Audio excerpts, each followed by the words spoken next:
You're now watching Wayback Wednesday, sponsored by Davenport Auto Park, the ride of your life. And also sponsored by Flores Glass, serving the area since 1977 with residential and commercial work.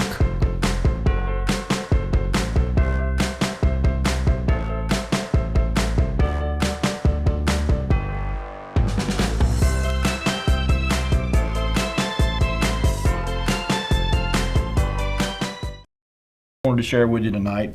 The first one being, if you remember a couple of weeks ago, we talked about Mr. Daniels, Mr. John H. Daniels, and his tragic death after being hit by a train back in 1932. And we thought, we got a call. Let's get this call. Hello, caller, you on the air? Caller, you there? Okay, maybe it was the wrong number. I'm not sure what happened there. Call if you try to get through, try again. 407-1111, by the way, is the number, 407-1111. Glad to take your calls anytime during the show. It was flashing, telling me a call was incoming, so it must have been a wrong number. But anyway, the old Daniel store, if you remember a couple of weeks back, this all started because of the down on Tarver Street, down near 5 Points down there, we were talking about the Daniel Jones storefront, and so that led me to looking into that combination of Daniel's family and Jones' family. They were, of course, related, and that one thing led to another. Found out about Mr. Daniel's tragic death. So anyway, I stumbled across today a picture from 1905 of actually those two storefronts, those adjoining storefronts, Conyers store. Mr. T.L. Conyers run that store, and then right next door, of course, was the Daniel Jones store. So Lee, if you would, put up picture number one for our viewers, and we'll go ahead and jump right into this. Like I said, this is a very old picture. I don't know who took it, but it dates from 1905, and it shows the storefront of both the T.L. Conyers business, and I think the address was, don't quote me, I want to say 200, 212, somewhere along there. There you go. T.L. Conyers store was to the left, and Mr. John Daniels store was to the right. And of course, if you remember, his last name was actually Daniel, no S on it. So there's an apostrophe S there because it was his store. But his name was actually John H. Daniel with no S on the end. But neat old picture there. And like I said, this was if you're heading into downtown Rocky Mount after you cross over the railroad tracks onto Tarver Street. This would be just before you get to the intersection down there at 5 Points where Mangum Drugstore and the old First National Bank where the Lorima Coffee Shop is now. This would have been across the street from that. And like I said, those spaces are still there. They're over 100 years old now. They've been remodeled. I think there are apartments upstairs, and I think one of these two spaces is some kind of restaurant or club or something downstairs. But it's just, I thought it was an interesting picture. I had not seen this picture before, and I'm not sure. I actually found it on Facebook, in the Facebook pages of Wayback Rocky Mount. I'm not sure where they found it, but anyway, just another neat old picture from early Rocky Mount and early downtown Rocky Mount. Okay, as I said, I stumbled across these 2 or 3 pictures looking around, and these 3 pictures that I'm showing you now don't really have anything to do with much of anything other than I just thought they were neat. You can go ahead and leave number 2, that was fine, there you go. This jumped out at me for a couple of reasons. This was from the 1925 Rocky Mount City Directory. So in 1925, Moore's Bicycle Shop was already in business. I'm not exactly sure when they got started, but by 1925 they were certainly in business down at 125 South Washington Street. But the thing that really jumped out at me was if you look down near the bottom there, it says Columbia and Ivor Johnson Bicycles. Now, I'd heard of Columbia Bicycles. I'd heard the brand name of Ivor Johnson. But I never knew Ivor Johnson made bicycles. Now, some of you may know this, but Ivor Johnson also made firearms, specifically shotguns. My grandfather had an Ivor Johnson shotgun. And when I was growing up, it was always referred to as Ivy Johnson, like it was I-V-Y. And I didn't realize it was Ivor Johnson until much later. I think I was an adult, in fact, when I ran across a piece of literature talking about Ivor Johnson shotguns and other firearms. But they also made bicycles, and I never knew that. But this ad appeared, like I say, in the Rocky Mount City Directory from 1925. And I just thought it was something neat that I don't recall seeing before. But anyway, so let's move on then. This last one of this little grouping here is just one that One of those things that popped up unexpectedly, another restaurant. We've talked about there were so many restaurants around Rocky Mount over the years. Many have come and gone, many have changed hands multiple times. But this was one that I do not recall ever hearing about before. It's called The Cottage. And you see the address there is the 1114 Raleigh Road. And Mr. E.A. Parrish was the proprietor. Now, way back, I've actually got some Parrish kinfolk. My mother was a Parrish before she was married. She spelled her name, and my grandparents spelled their name P-A-R-I-S, like Paris, France. But through some genealogy research I've done, I have determined that the P-A-R-I-S family and the P-A-R-R-I-S-H family are actually related. So whoever this is, Mr. E.A. Parrish, or Mrs., it could have been a woman, I guess, is probably related to me somewhere down the line. I'm not sure how or where. But I had never heard of the Cottage Restaurant. So if any of you know anything about this, give me a call. Again, the number is 407-1111, 1114 Raleigh Road. I'm going to do some more digging on this. I just stumbled across this literally tonight. When I was getting ready for the show, I found this ad, and I thought, well, that's another restaurant I've never heard of before. And so I'm going to see if I can track down a little more information about it, maybe get lucky and find a picture of it.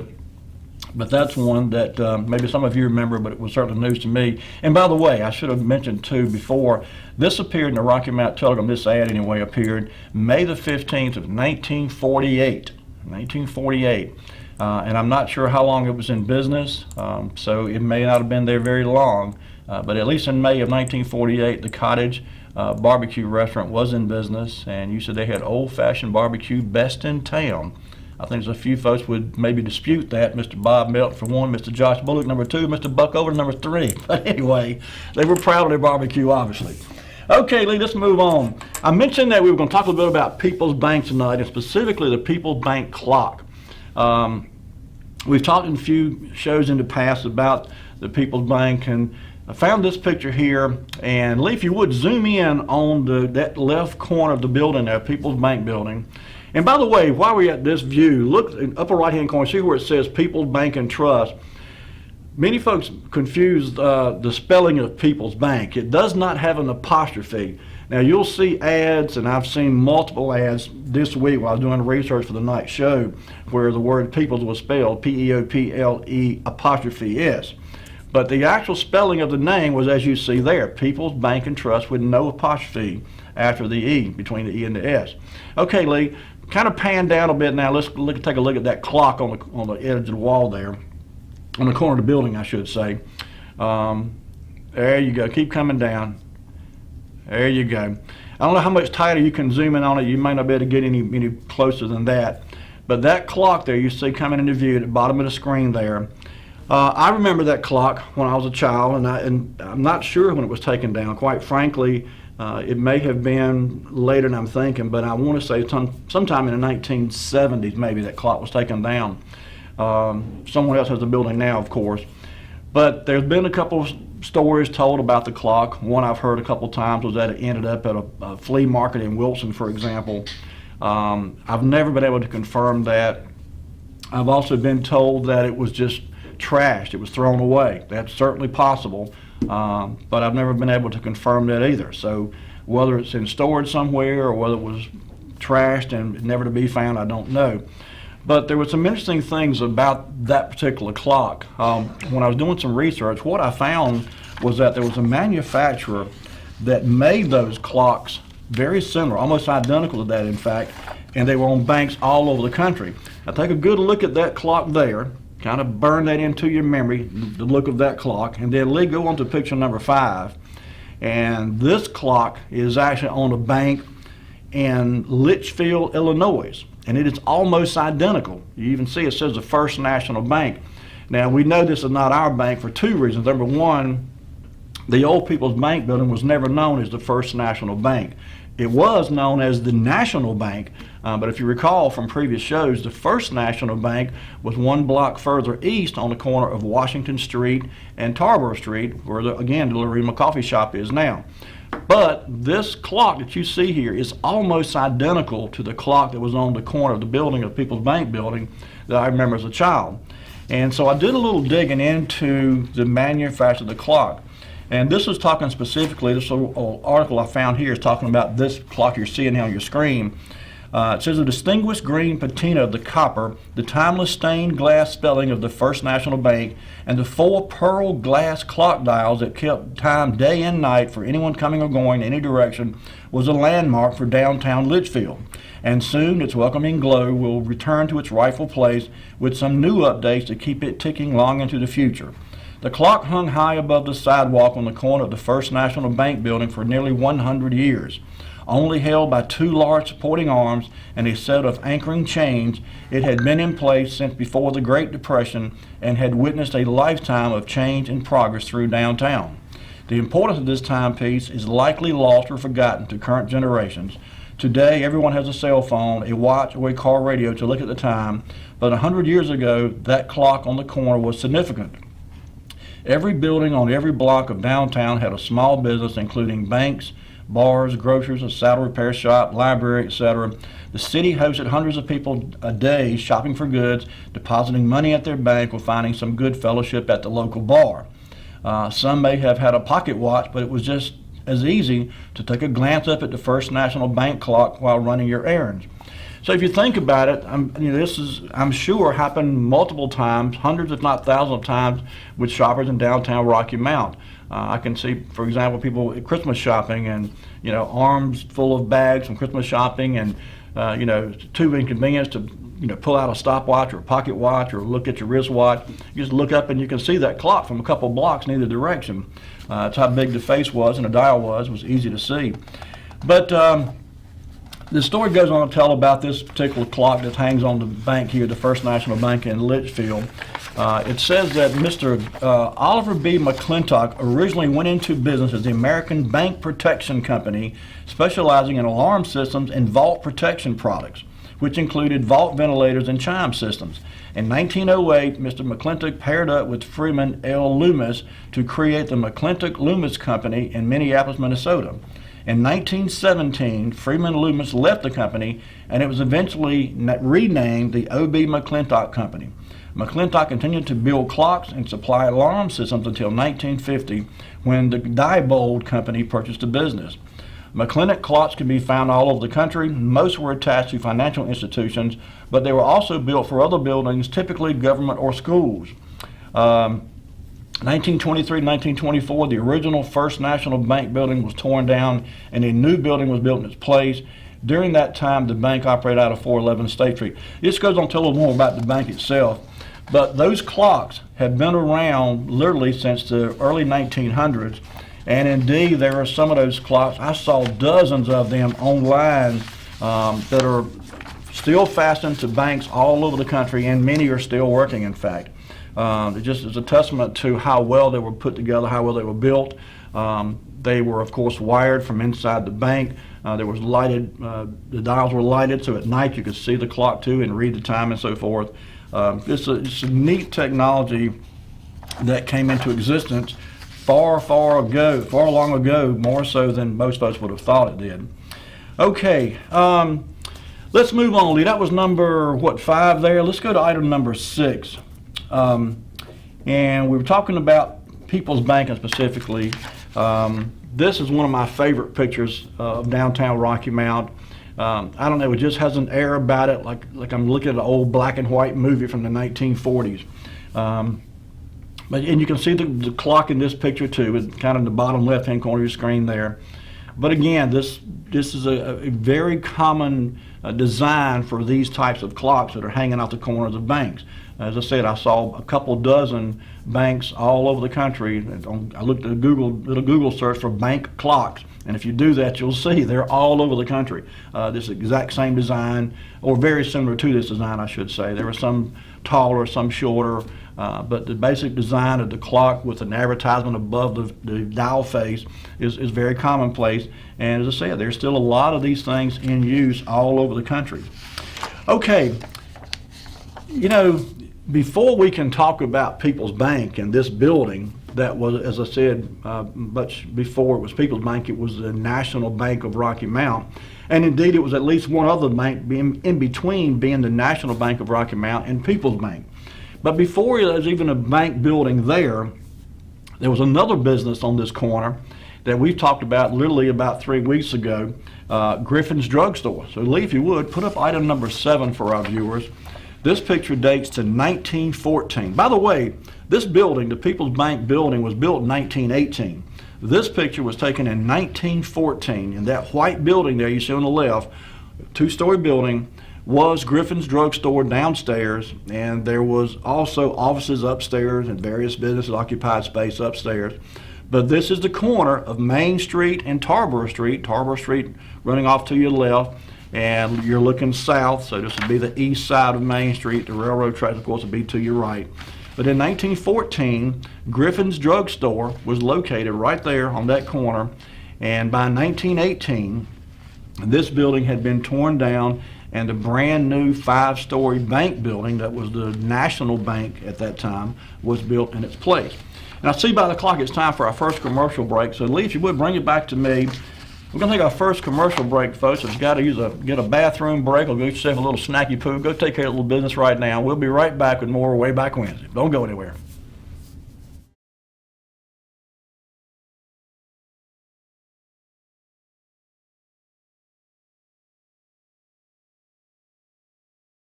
I'm Daniel Moss, owner of Cornerstone Funeral Home, and I'd like to invite you and your family to give our family an opportunity to serve you in your time of need. And we offer a full line of funeral services, everything from visitations to graveside services to cremations on site with a live crematory, as well as a banquet hall to meet the catering needs of our families that we serve. We offer catering service. We offer refreshments prior to visitations and services of our family. And we want to invite you to come and experience the difference here at Cornerstone Funeral Home.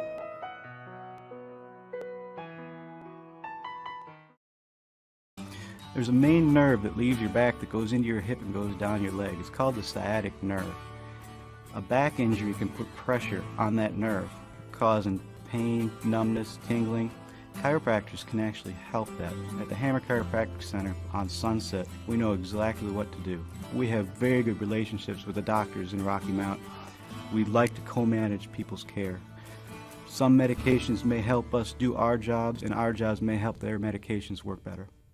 Are you looking for the perfect space for your business in Rocky Mount? Discover the individual offices available on the 4th floor of the Healthview Capitol Building in downtown Rocky Mount. These offices provide a professional environment with stunning views, ample natural light, and modern amenities in a secure environment. Join a community of thriving businesses and elevate your company to new heights. Rent includes utilities and Wi-Fi, and for an additional fee, you can have access to the building's gym. Schedule a tour today by calling Leanne Wester at 252-977-1616, extension 1012.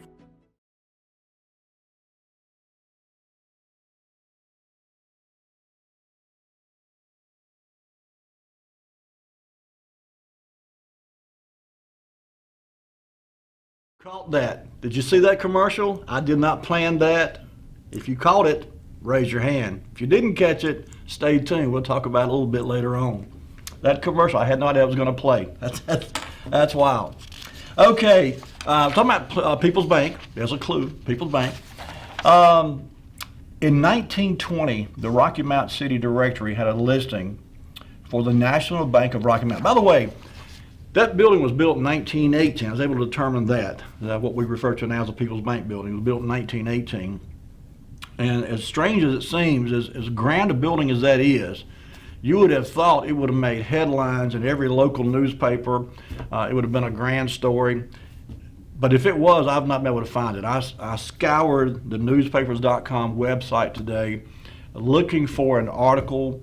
I'd hoped for maybe a picture of the construction or a snapshot of someone standing outside the building. I mean, cameras were around in 1918, certainly. They took a picture of the Griffin's Drugs in 1914, so surely someone could have took a picture of the new National Bank building, this grand new 5-story building on the corner of Main Street and Tarboro Street. But I could not find not the first article about that building being constructed, about the grand opening of the National Bank on Main Street. At least, if it's there, I couldn't find it. I put it that way. But I did go to the Rocky Mount City Directory. I don't have a 1918 City Directory, but I do have a 1920 Rocky Mount City Directory. So item number 8, if you would, Lee. In 1920, I kind of did a screenshot of this ad, this listing, I should say. It's not an ad, it's a listing in the Rocky Mount City Directory. And you see there, National Bank of Rocky Mount, technically the National Bank of Rocky Mount. Main and Tarboro, on the corner there in Main and Tarboro. Thomas Battle was the president, of course. Robert H. Ricks was the vice president. A.P. Thorpe was vice president. J.L. Suter was the cashier. W.G. Robinson and N.S. Bennett were assistant cashiers.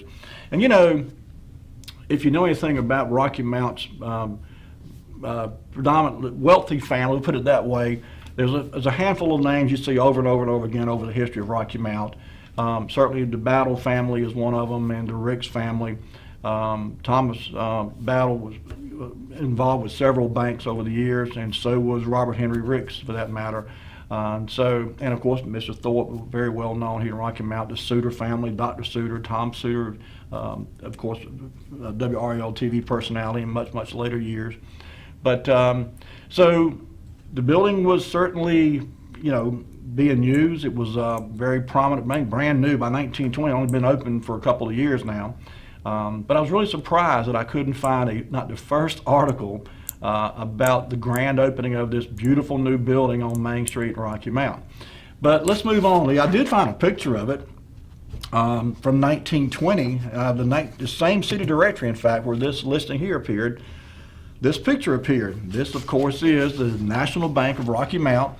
Later would become People's Bank. And you see here, this was on the, I think, the front cover, maybe the inside cover of the 1920 city directory. And it listed down below the same as we just mentioned: Thomas Battle, president; R.H. Ricks, vice president; A.P. Thorpe, vice president; Mrs. Suter was the cashier, and Robbins and Bennett were two assistant cashiers. It says, "We will welcome your account, small or large, and we will cooperate with you in steadily increasing your success." So, like I said, I just, not to beat a dead horse, but I was just shocked that there was no more a promotion or announcement or whatever in the local newspapers than what I found, which was literally nothing. In 1918, I searched from 1918 or 1916 up to 1918, found nothing, not a thing listing a new building being built or a new building under construction or a new building completed. I was shocked. Let's move on to number 10, 1925 city directory. Had this picture, which is basically the same picture, but just a little more, I don't know, it's a little bit taken from a little bit different angle. The building sitting further back from the photographer, or vice versa, I should say. But anyway, this was from 1925, and you see Mr. Battle still the president. Now Mr. Thorpe is the vice president. That lists Mr. Suter, Mr. Knox as assistant cashiers. And Robert Henry Ricks is not listed as a vice president anymore, but I think by 1925 he was actually involved with another bank. I've seen recall seeing his name on another bank. I know he was involved with several banks over the years. Okay, so as I said, that building, built in 1918, was the home for the National Bank of Rocky Mount initially. In later years, there was actually at least one other bank there by another name, and the name escapes me at the moment. It may come to me shortly. If it does, I'll give it to you. But on April the 1st, April Fool's Day, yes, April 1st of 1931, the People's Bank building, or the People's Bank, I should say, opened up in this building. And so, Lee, if you would put up number 11 for our viewers, this ad appeared, believe it or not, in the Nashville Graphic, April the 2nd of 1931. And again, I was shocked that I could not find an article or a newspaper listing or a picture or anything in the Rocky Mount Telegram. I even zeroed in on the specific April 1st, 1931, because you can zero in on searches in that newspapers.com website if you know an exact date and you want to find any news articles that appeared on that date. And so I did that actually for from March the 28th all the way through April the 3rd or 4th. Not the first article, but good old Nashville Graphic had this article that appeared April the 2nd. And it says, in view of the favorable reaction to the announcement of the grand opening, granting of the charter to this institution, coupled with the friendly tenure of vault facilities by a neighbor bank, we are pleased to announce that we are open for business on April 1st. We will receive deposits on the opening of the interest quarter on April 1st. On account of the 5th falling on Easter and the 6th a holiday, deposits made on or before April 7th will draw 4% interest from April 1, compounded quarterly. So this ad, as you see, appeared in the National Graphic announcing the grand opening of the People's Bank and Trust in Rocky Mount. And of course, at this time, F.P. Sproul, Mr. Frank Sproul, was the president and trust officer of People's Bank in 1931. And so the business was well underway in its new headquarters. And by all accounts, People's Bank really took off almost immediately, became a banking success, if you will. And the growth was pretty impressive. I found a postcard, too, that was pretty neat. Number 12, if you would, Lee. I don't have a date on this postcard, but I found this online, and I believe it's from the 1930s, maybe early 1940s. Maybe someone who's better with looking at old cars can identify some of those cars better than I can. But I'm going to take a shot in the dark and say late 30s, early 40s. But by this time, you see the clock is on the corner there, the mysterious clock that no one knows what happened to it. It's there in this photograph, or this snapshot, I should say, that appeared on this postcard. And I was told, in fact, we've talked before about John Taylor had this really impressive postcard collection. Many of you may know John. He used to run the electronics place over on Trevathan Street off Falls Road. He did repairs on radio and television, stereo equipment, that kind of stuff, for many, many years in Rocky Mount. And John had acquired a tremendously large postcard collection that I understand is now in the public library. I've not gone to investigate that, and I'm not sure it's available to be viewed by the public. I'm not even sure where it's being stored up there. But anyway, I would feel certain in saying he's probably got a copy of this. This was actually available online. You can buy this postcard for like $7. Somebody's selling this particular postcard. But I just thought it was neat, and like I said, it's really clear to be a postcard as opposed to a photograph. It's just a really neat picture. And again, it was not dated either on the back, because it did have a option you could flip it over and see the back side online, but it didn't have a date there either. But again, I'm guessing late 30s, early 40s. But it's a neat picture of People's Bank, and you see by this time they've got the name of the bank on the building on both the Main Street side and the Tarver Street side, People's Bank and Trust Company. Okay, as I said a moment ago, People's Bank grew pretty rapidly. I mean, it was a success right from the get-go, and partly because Rocky Mount was growing. You know, in the 1930s, the Rocky Mount was undergoing a pretty good growth spurt, and so the combination of the tobacco market and then the railroad and just, you know, Rocky Mount kind of being a hub too. Downtown Rocky Mount was really experiencing a bit of a boom, and so People's Bank picked a good time to open up, I guess. And then it began to expand. It began to expand outside of Rocky Mount and in Rocky Mount too, for that matter. But in April, they opened up. In the very next month, May 21st of 1931, they opened up another branch in Nashville. Lead number 13, if you would, put that up for our viewers. This ad appeared in the Nashville Graphic, as I said, May 21st, 1931, announcing the opening of People's Bank and Trust of Nashville, North Carolina. They were opened up Monday, June 1st, of course, but this ad appeared May 21st. And it said, for the purpose of providing the people of Nashville and community with the bank, the officers and directors of People's Bank and Trust Company of Rocky Mount have decided to open a bank in Nashville to be known as the People's Bank and Trust Company of Nashville, with the idea of making it a local bank. And in turn, we extend a cordial invitation to the people in this community to become customers of this bank. And you see there, Mr. R.R. Gay was the vice president. I'm sorry, let me back up a minute. Mr. Frank Sproul was the president. William Shaw was assistant cashier. Mr. Gay was vice president. S.S. Toller was a vice president as well. And that was the beginning of a pretty impressive expansion. And as it said here, the effective date was June the 1st. On June the 4th, this ad appeared in the Nashville Graphic, number 14, if you would, Lee. And it just says that Nashville Bank opened Monday. Hearing the mayor, citizens, and officials of the People's Bank and Trust Company characterized the new bank, which was opened here Monday morning, as a safe and sound institution interested in the welfare of the community. Scores of citizens of the town and county braved a drizzling rain and cheered those who made it possible for Nashville to remain not a day without a banking institution. And it goes on to say, please bear in mind that it is the desire of our board that you consider the People's Bank and Trust Company of Nashville a part of your community, and we want you to look upon it as a Nashville institution placed there for the purpose of serving your community to the very best of our ability, consistent with sound banking. Again, expressing our appreciation for your magnificent reception. We are yours truly, blah, blah, blah. So, you know, as I said, People's Bank was expanding. It was growing. They were opening up all kinds of branches all over. And as it turns out, it was a success. Number 15, Lee, August of 1949, this ad appeared.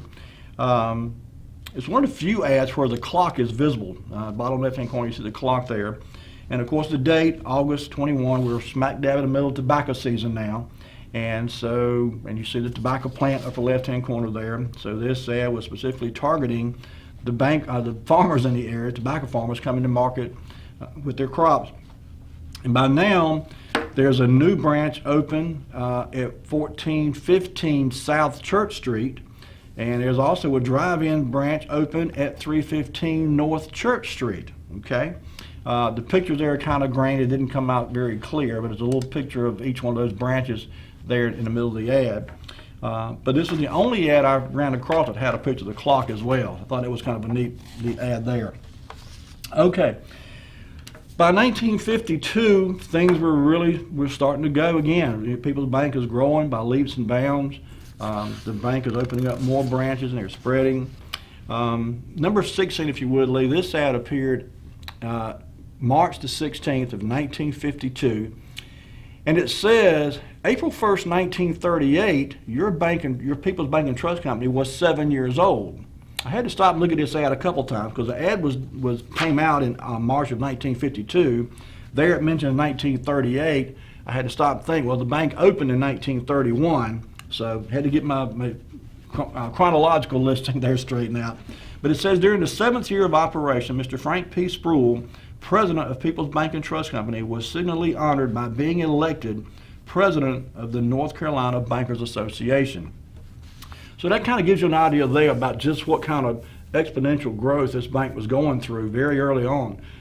Just in existence 7 years, and the president of this bank was already elected as the president of the North Carolina Bankers Association. So it just goes to show that this bank was doing a lot and doing it well and getting recognition across the state. Sadly, some bad news came along to People's Bank in September of 1954, September 20th to be exact. The North Church Street branch of the bank was robbed. It was a gunman came in with a gun and stuck it in the teller's face and robbed the bank. Number 17, if you would, Lee, for our viewers. This is the headline, and I just kind of cut the rest of the article off. There's another article here underneath here. But you see the headline, gunman holds up People's Bank branch, North Rocky Mount branch, robbed of nearly $7,500 by a lone bandit early today. Again, this was September 20th, 1954. A couple things about this. Believe it or not, now 1954, there had been a bank operating in Rocky Mount since 1899. Planters Bank opened in 1899, several years before People's Bank ever came into existence. But Rocky Mount had never had a bank robbery. As strange as that sounds, in all the time that there had been an operating bank in Rocky Mount, and in fact several banks at the same time in later years. But in 1954, when the North Church Street branch of People's Bank was robbed at gunpoint, that was the very first bank robbery ever recorded in the city of Rocky Mount. Now, a couple things about this robbery.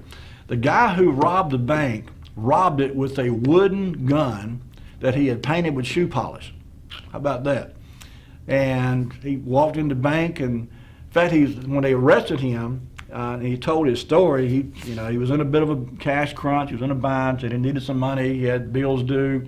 He had been kiting checks and didn't have the money to cover the checks he had written, and he was just in a bad financial bind. And so I guess he lost all sense of reasoning and somehow acquired this little wooden gun. It was a carved gun, carved out of wood, and he knew no one would think that a wooden gun was real, so he took some black shoe polish and painted the wooden gun black with shoe polish, and then walked in the bank, stuck it in the teller's face, and said, "Give me your money." And so the lady behind the counter did as was told and gave him the money, and of course he left. And very shortly thereafter, I mean, a few days after he robbed the bank, he got caught. I'm not going to call the family name. As a matter of fact, after doing some research, I didn't know this individual. He's announced deceased, of course. He was a young man. He was 23 years old, I think, when he robbed the bank in 1954. He passed away some years ago, within the last 10 or 15 years. I didn't know him, but I knew his family, and I was a little bit shocked to find that I'd never heard this story because I knew the family. And like I said, I don't want to embarrass anybody, and it really doesn't matter at this point. It happened a long time ago. But interesting that from 1899 until 1954, Rocky Mount had never had a bank robbery. But in September of 1954, with this bank being robbed, and another neat thing about, or interesting, I won't say neat, interesting, when he was caught, he told him he had hid the money. He hid the money actually down by the river. And so when he took him down there to the place where he had stored the money, it was all there except about $900. And he said he had spent $400 and he couldn't account for the other $500. Don't know where it went. And to this day, I don't think they ever found the other $500. But anyway, okay, Lee, I see it's time for our next commercial break, so bring it back to me. When we come back from the break, we're going to show you some more old ads and talk a little bit more about the progression of People's Bank. And we're going to show you another People's Bank. Watch the commercials. We'll be back in a minute. Take it away, Lee.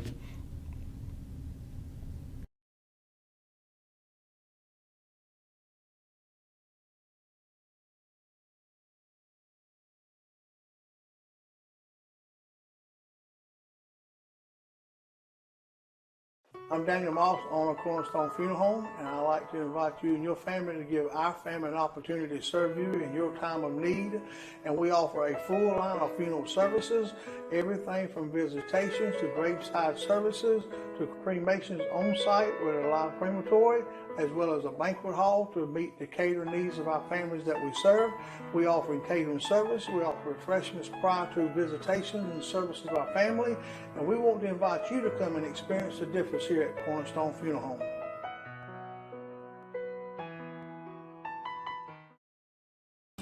There's a main nerve that leaves your back that goes into your hip and goes down your leg. It's called the sciatic nerve.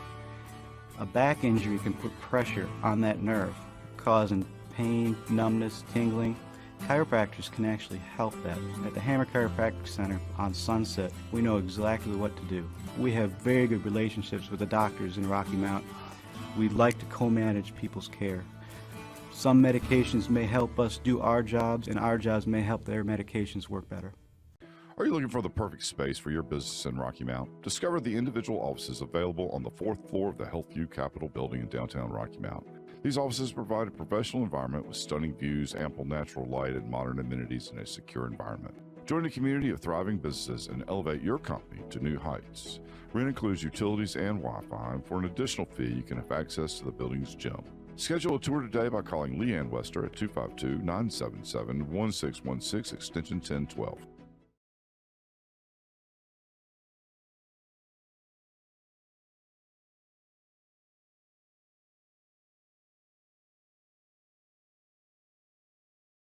And we're back. We're back. Okay, talking about People's Bank, and of course, as I said, People's Bank was growing by leaps and bounds. Started out in 1931 down on the corner there of Tarver Street and Main Street in the old National Bank building of Rocky Mount. And so as time went on, People's Bank began to expand. They opened up several branches.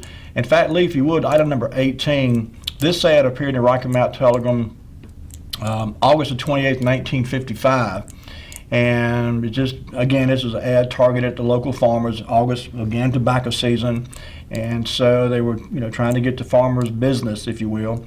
And so this ad appeared, but at the bottom, it lists, by 1955, there was a branch in Nashville, the one in Middlesex, one in Whitakers, one in Brattleboro, one in Zebulon, one in Pine Tops. And that's in addition to the, I think, 3 or 4 that had opened up in Rocky Mount by this time.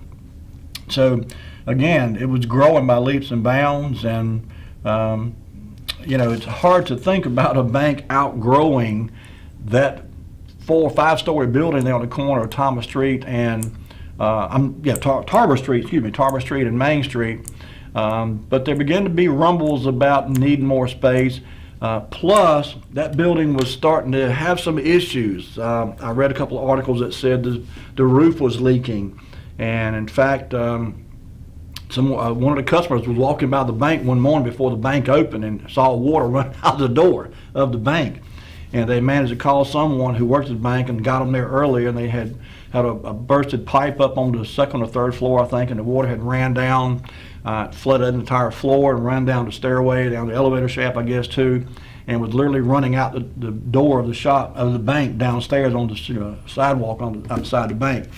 So, and there were those kind of issues, in an old building. Keep in mind, the building was built in 1918, so by the 1950s and early in the 1960s, that bank was getting some age on it, and they began to say, you know what, we've done well, we've grown, we need to probably look at doing something else. In 1962, this ad appeared in the Rocky Mount Telegram, and a couple of neat things about this ad. Item number 19, I'm sorry, Lee, number 19 if you would, there you go. It states that in 1931, there were 24,742 Lincoln cents, that's a penny of course, were coined. 24,742,000 pennies were coined in 1931. So they had this promotion in 1962, February 25th, 1962, they had this promotion, and it said people will pay $10.31 for 1931 pennies with an S mint mark. They'll pay $1.31 for 1931 pennies with a D mint mark, and 31 cents for 1931 pennies with no mint mark. Now, if you go looking through your pennies and you find one of 1931 penny with an S mint, hang on to it. It's worth a mint, literally. There were only a handful of those pennies made. That's a San Francisco mint, by the way. The S designates the San Francisco mint. The D, of course, designates the Denver mint. But if you've got a 1931 penny with the S mint mark on it, you've got something of value. And I mean tens of thousands, potentially hundreds of thousands of dollars. They're very, very rare. But anyway, I thought it was neat that they had this promotion going on based on the year that they went into business, 1931, and just the occurrence of certainly these 1931 rare pennies, the S mint pennies especially, they weren't worth that much in 1962, obviously, but they were still rare. But today, if you've got one of these 1932 S mint pennies, you really got something. So go dig through your pennies. If you find one, let me know. The growth of People's Bank continued, of course. By 1963, it opened up a new branch in Rocky Mount on Tarboro Street, of all places. Literally a couple blocks from the main bank branch there on corner of Tarboro Street and Main Street. Number 20, if you would, Lee, this picture is an artist's conception of how the new bank building, the new branch building would be. This isn't just a branch, not a whole new bank, but a branch. And as I said, it was located on Tarboro Street, and this was an artist's creation, if you will. However, when they built it, if you look at item number 21, Lee, this is how the bank actually looked, the building, I should say, today. And Lee, zoom in on that, and it was literally built almost identically to the artist's creation. That building is still there, by the way. I did a snapshot today from Google Maps and found this, but that's that bank that in 1963 was the latest People's Bank building to be opened.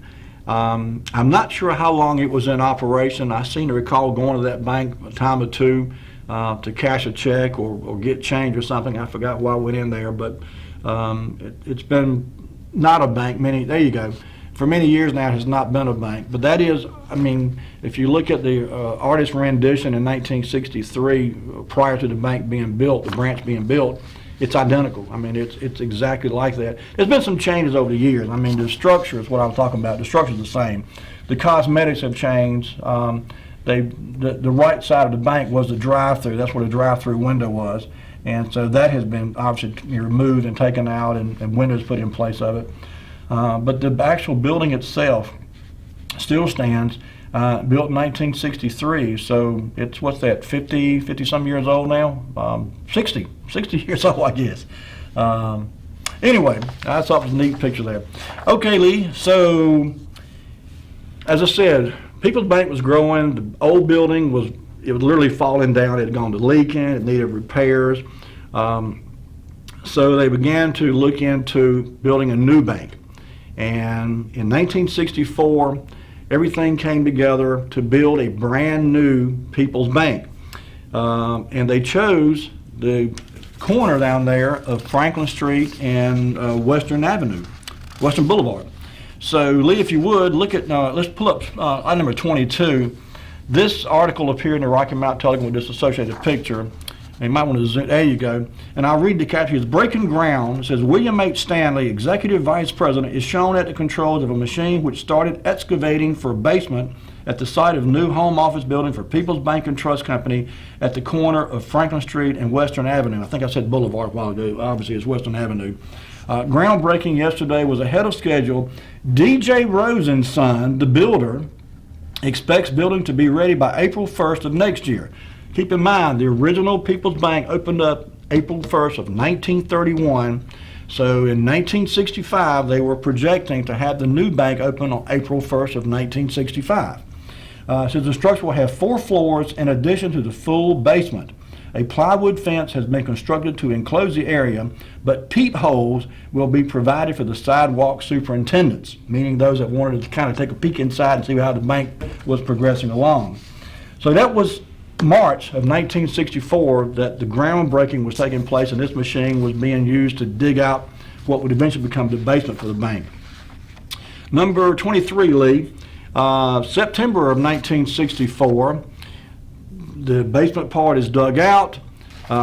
This split shot screen here appeared in the landscapes column. And something very interesting about this. On the left hand side, of course, it shows men up on the steel girders working in what would eventually become the new People's Bank building. But to the right, what you're looking at there is the beginning of the demolition of the Rick's Hotel. Now, this really threw me for a loop because I've got pictures from 1972 showing the demolition of the Rick's Hotel. But what I finally realized after doing some more research was that there was part of the Rick's Hotel torn down and part was left standing. In 1964, they began demolition on part of Rick's Hotel. And that's what the picture on the right is showing you, the actual demolition from 1964.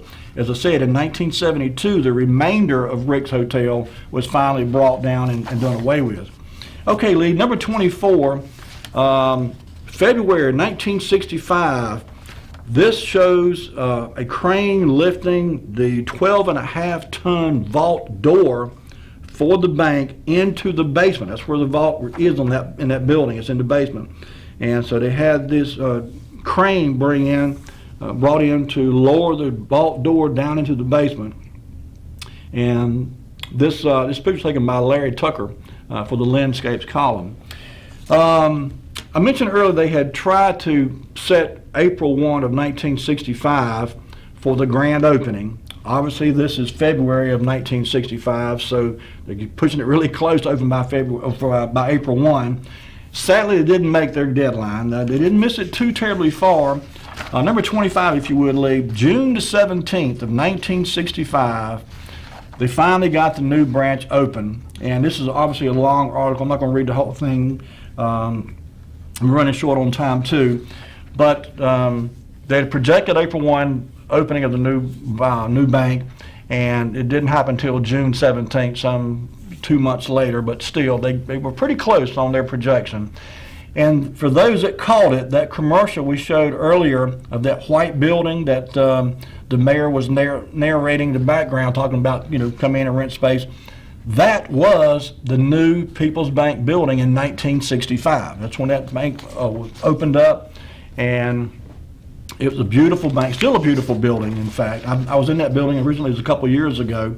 Number 26, Lee, this is a good shot of the front of it.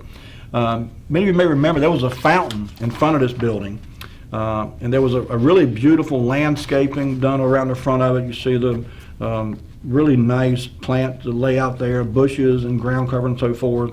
But there was a fountain. I remember very well that fountain. But this article talks about how the bank went from opening up in 1931 all the way to 1965 with this brand new bank on the corner of Franklin Street and Western Avenue. Again, it's a long article. I really just want to kind of draw your attention to the article itself. Number 27, Lee, as was commonplace back then, and we've talked many times about how other local businesses would be involved with a new building or a new business being built, and they would place a congratulatory ad. And this ad appeared courtesy of A.B. Rose Incorporated. They did the landscaping. D.J. Rose built the building. A.B. Rose did the landscaping outside the building. And if you get a chance to ride by that bank, it's still a beautiful building today. It's not a bank anymore, of course, but it's still a beautiful building. And the inside, this thing was plush. I remember going in there, and it was just, everything about it was first class. Had carpet on the walls in some of the offices. It was carpet on the walls. Number 28, Lee, this was the executive offices and conference rooms outside the main lobby. I've actually been in that office right there before. This is in Rocky Mount Telegram in June 17th. Did a really nice layout about the whole bank and everything. Let's go on through these, Lee. Number 29, this is actually the employees' cafeteria and lounge. And again, this is on the 3rd floor. But again, this is everything about this bank was top notch, top shelf, really, really nice, really, really done well. Number 30, Lee. Mr. W.W. Shaw was the bank president in 1965, and this was him sitting at his desk. Number 31, Lee, this is the lobby of the bank, and I still remember going in here. There was, I think 6 or 8 tellers there as you walked into the main lobby. It was just a really nice bank. I mean, it was really nice to go into a nice modern building. And of course, they were eager to assist you. It was just a really neat place to go into. Speaking of congratulatory ads, Brewer Paint and Wallpaper, number 32, if you would, Lee. They were, of course, involved with the decoration of the inside of the bank, and they placed this ad. It says, "We are proud of the part we had in accenting the beauty of the interior, of the new People's Bank and Trust Company home office building." Of course, they were located at the time on Tarboro Street, Brewer Paint and Wallpaper. Number 33, Lee. This is kind of sad in one sense, but it's also neat. This is the back of the People's Bank building on the corner of Main Street and Tarboro Street, and there's a term referred to as ghost sign. A ghost sign is when there was a painted sign on the side of a building, and over years it's kind of faded and almost washed away, but you can still make out what it says. And so if you happen to go downtown Rocky Mount and get over on Washington Street, South Washington Street, headed toward 5 Points, this would be your view on the left as you're coming up toward Tarboro Street. You can glance over there and you can see this, as I said, was the back 2 sides of the People's Bank building, and you can see the words People's Bank and Trust Company there on the right hand side. And it's kind of hard to make out, but that's what it says on the left-hand side too, People's Bank and Trust Company. So neat old bank, neat old building. I have a lot of good memories there. I actually had a loan at that building on Main Street. Oh, by the way, that there is just a listing. There's a company called Bankopedia, and they do research on banks and so forth. And this was just a listing for the People's Bank in Rocky Mount that was done in 2012. Just some neat information there. Folks, that's going to do it for us tonight. We ran slam out of time. Hope you learned something. Maybe you got to share a memory with me that going to some of these old bank buildings. It was a neat time. It's sad that both those old buildings now are no longer like they were, but in any case, they're still standing and hopefully will be for many more years. That's going to do it for us. Have a great week, folks. Take care of yourselves. Be kind to one another, and we'll see you next week with more Wayback Wednesday. Good night.